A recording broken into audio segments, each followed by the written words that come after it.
Hello friends, आप सभी लोगों का हमारे स्मार्ट लर्निंग पॉइंट चैनल में स्वागत है। इंग्लिश एक अंतर्राष्ट्रीय भाषा है, इंटरनेशनल लैंग्वेज है। इसकी जानकारी हम और आपको करना बहुत ज़रूरी है, जिससे कि प्रतियोगी परीक्षाओं में या कहीं ट्रांसलेशन करने में, इंग्लिश बोलचाल की भाषा में हम फर्राटेदार इंग्लिश बोल सकें और अच्छी तरीके से इंग्लिश समझ सकें, अपनी भावनाओं को हम एक्सप्रेस कर सकें और दूसरी की भावनाओं को हम अच्छी तरीके से समझ सकें। तो इसके लिए ग्रामर की जानकारी, व्याकरण की बहुत ज़रूरी है। और इंग्लिश की जानकारी बहुत जल्दी नहीं हो सकती है। इसको अगर आप लोग अच्छी तरीके से सीखना चाहते हैं तो स्टेप बाय स्टेप सीखते रहिए। हमारे स्मार्ट लर्निंग पॉइंट चैनल को सब्सक्राइब कर लीजिए, जिससे कि इंग्लिश की स्टेप बाय स्टेप अच्छी जानकारी आपको प्राप्त होती रहे। आज हम यूज ऑफ हु का प्रयोग लेकर के आए हैं, जिसको कि आप लोग देखिए कि इसका प्रयोग कैसे किया जाता है, कहाँ किया जाता है। तो इसका डिटेल आप लोग ध्यान से देखिए। Use of who, who means कौन या किसने। हु का अर्थ है कौन या किसने। वाक्य के पहले अगर हु का प्रयोग किया गया तो इसका अर्थ होगा कौन या किसने। और वाक्य के बीच में जब हु का प्रयोग होता है तो हु का अर्थ होता है जो कि या जिसने। रूल नंबर 1, हु के वाक्य में साधारणतः कर्ता नहीं होता। ऐसे वाक्यों में हु यह शब्द ही कर्ता यानी सब्जेक्ट है। देखिए फॉर एग्जाम्पल, कौन आया। आप ध्यान से देखिए, कौन आया तो इसमें सब्जेक्ट नहीं है। सब्जेक्ट को ही तो हम तलाश रहे हैं कि कौन आया। तो इसमें होगा कि हु केम। हु मीन्स कौन और केम मीन्स आया। तो हु केम कौन आया। नेक्स्ट, अब देखिए कौन आया, ये सिंपल पास्ट टेंस में है। तो सिंपल पास्ट टेंस में साधारण भूतकाल में सहायक क्रियाएं नहीं होती हैं, इसीलिए कौन आया में ट्रांसलेशन उसका हुआ इंग्लिश कि हु केम। अब नेक्स्ट में देखिए क्या है कि कौन नहीं आया। अब कौन नहीं आया ये पास्ट टेंस के निगेटिव सेंटेंस में है, तो इसकी सहायक क्रिया डिड होती है और वर्ब के फर्स्ट फॉर्म का प्रयोग किया जाता है। तो कौन नहीं आया, who did not come, right. Next है कौन आता है। कौन आता है।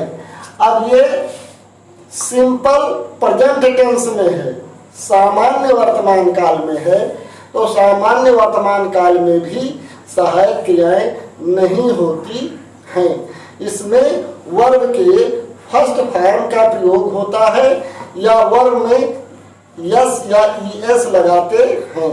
और यस या ईएस कब लगाते हैं, यदि हमारा कर्ता एक वचन है तो क्रिया के अंत में हम ईएस लगाते हैं या एस लगाते हैं, नहीं तो फर्स्ट फॉर्म लगाते हैं अगर सब्जेक्ट आपका प्लूरल सब्जेक्ट है।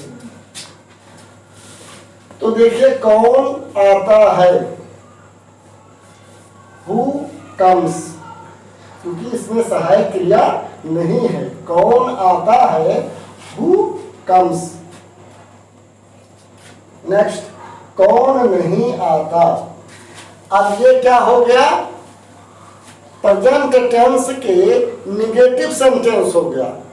तो प्रेजेंट टेंस के सहायक क्रिया डू और डज होती है। तो देखिए, कौन नहीं आता, who does not come. Next, तुम्हें कौन अच्छा लगता है। अब देखिए, इसमें तुम्हें जो है कर्ता आ गया, यानी सब्जेक्ट आ गया। तुम्हें कौन अच्छा लगता है, तो यहाँ पर हु का प्रयोग तो आप कर सकते हैं, लेकिन ज़्यादातर अच्छा होगा ग्रामर की दृष्टि से कि यहाँ आप whom का प्रयोग कर लें। तुम्हें कौन अच्छा लगता है, whom do you like। Next, उसे कौन अच्छा लगता है। ऊपर था तुम्हें कौन अच्छा लगता है, whom do you like। उसे कौन अच्छा लगता है, whom does he like। तो देखिए, जो हु है, हु का अर्थ है कौन, तो इसके साथ में कर्ता नहीं लगता है, ये स्वयं कर्ता की तलाश करता है, हु यानी कौन। लेकिन जब वाक्य में कर्ता आ जाता है तो हु के जगह हम whom का प्रयोग करते हैं। नेक्स्ट, उसे कौन अच्छा लगा। इसमें भी उसे सब्जेक्ट है, जैसे इसमें उसे सब्जेक्ट है, ऊपर वाले में तुम्हें सब्जेक्ट है, तो तुम्हें उसे इन तीनों में 5, 6, 7 में हु न लग करके whom का प्रयोग किया गया है और टेंस के अनुसार ट्रांसलेशन किया गया है। तो हु, उसे कौन अच्छा लगा, ये पास्ट टेंस में है, सिंपल पास्ट टेंस में है, तो सिंपल पास्ट टेंस की सहायक क्रिया नहीं होती है। उसे कौन अच्छा लगा, whom did he like। समझिए, तो आप लोग ये पूरा वीडियो ध्यान से देखते रहिए, जिससे आपका concept step by step clear होता रहे। नेक्स्ट, वहाँ कौन गया था, वहाँ कौन गया था। अब ये हो गया टेंस आपका पास्ट परफेक्ट टेंस में, तो पास्ट परफेक्ट टेंस की सहायक क्रिया हैड होती है और वर्ब के थर्ड फॉर्म का प्रयोग किया जाता है। तो देखिए, वहाँ कौन गया था, who had gone there। वहाँ कौन गया था, who had gone there। अब यहाँ पर ध्यान दीजिए, अगर ये होता कि वहाँ कौन गया, ये था ना होता, तब ये पास्ट टेंस में रहता, राइट।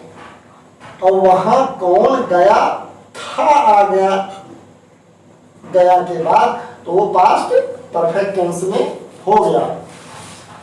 जैसा कि हम आप लोगों को ये बार बार बताते रहते हैं कि हम लोग अंग्रेज नहीं हैं, हिंदी जानते हैं और अंग्रेजी अच्छी तरीके से सीखने का प्रयास करते हैं। तो पहले वो वाक्य किस टेंस में है, उस टेंस का रूल एंड रेगुलेशन क्या है, उसको जानना बहुत जरूरी है। तो ये हो गया कि वहाँ कौन गया था, हु हैड गॉन देयर।